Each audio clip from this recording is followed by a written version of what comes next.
Everyone, so it's going to be a quick short video and I'm going to teach you how to play around and adjust window settings on the graphing calculator today.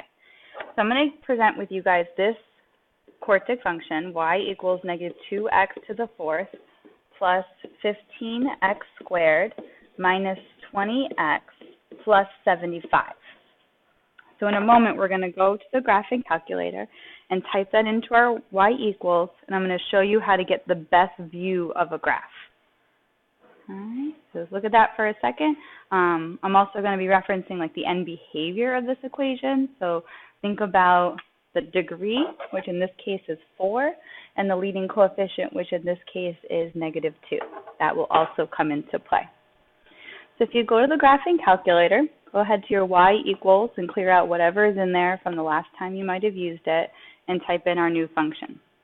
So we had y equals negative 2x to the fourth power, and then we had, was it plus 15? Yes, plus 15x squared. There we go, and then minus 20x. And then plus 75. Before we go to look at the graph, I always want you guys to start off in a standard 10 by 10 by 10 screen. So to do that, I've mentioned this before, you're going to go to Zoom, which is right here in the middle, upper center, and you're going to hit number 6, Zoom Standard. Okay, hold on one second, guys. I'm going to have to pause this real quick. I'll be right. Sorry about that, guys. I know for you, I just hit pause, so you probably don't notice a delay, but I had to go see who was at my door. All right, so Zoom 6, that gives us a standard 10 by 10 by 10 by 10 graph to look at. Now this is a quartic, and right now it just looks like two parallel vertical lines right here. But quartics look like those M or W's. They can have up to 3 turns, something like this. They don't have to have that many turns. Some quartics look like quadratics, and that's okay too. But we had a negative leading coefficient. That should tell us the ends are pointing in a downward direction. So these are just going to continue downwards forever and ever and ever. And that means the local min, their local maxes, the turns, have to be happening somewhere up here. And we can't see those occurring. A quartic also has 4 zeros, and I only see 2 x-intercepts. But because these ends down the bottom can never come back up again, that will tell us that the other 2 missing zeros have to be imaginary. And that will come into play with the lesson over the next couple of days. So I'm going to show you how to see more of that graph. I know you could hit in the Zoom screen, you can zoom in, you can zoom out, but that will also change the x-axis. And I really just don't want to see more left or right. I want to see more in the upward direction. So if I go back to my graph real quick, if I want to see upwards, that means I need to increase my y value.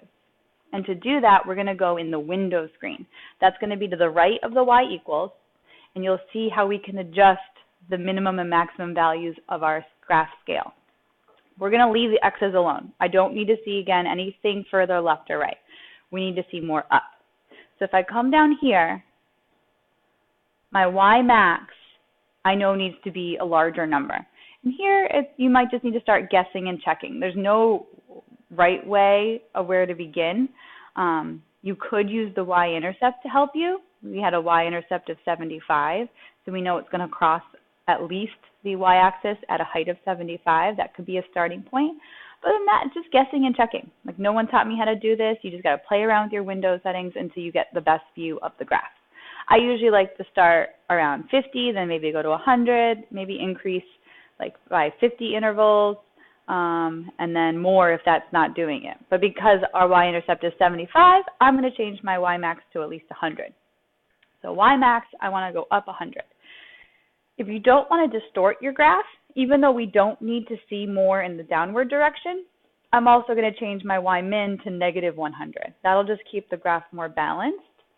And the part that says y-scale, y-SCL, that's what your y-axis are going to count by. Now, you would not want to count by 1s to 100, so I'm going to change that to 10. Count by 10s if you were going to count to 100. I'm going to go ahead now and look at my graph and see if that did the trick. All right, so it looks better. We can definitely see more of the curves happening up here, but we still need to see a little bit higher. We're not quite there yet. So we're going to go back to the window settings and increase it some more. If I go to window, I still want to see higher on my Y max, and I'm going to keep it balanced with my Y min. Let's try 50 more. So we'll do negative 150 to positive 150. I'll leave my scales the same and hit graph again and see if that works.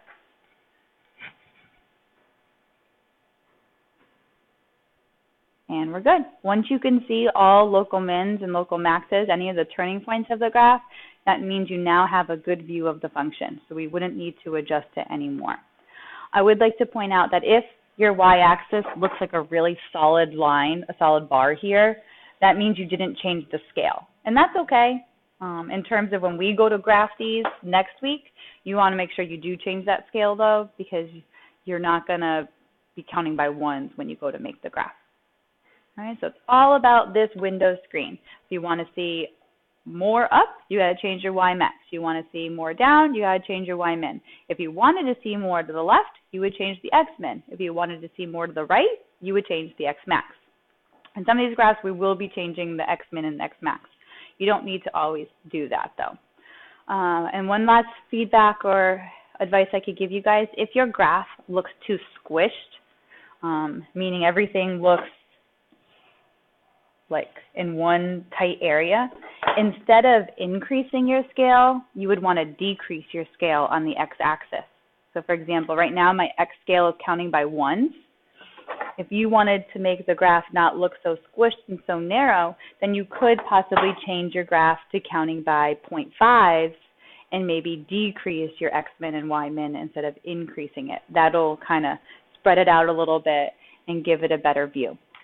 Over the next week and a half, we're going to be learning how to find the zeros on the calculator, and we're also going to be learning how to find the local mins and the local maxes on the calculator to help us graph and factor and find all those zeros.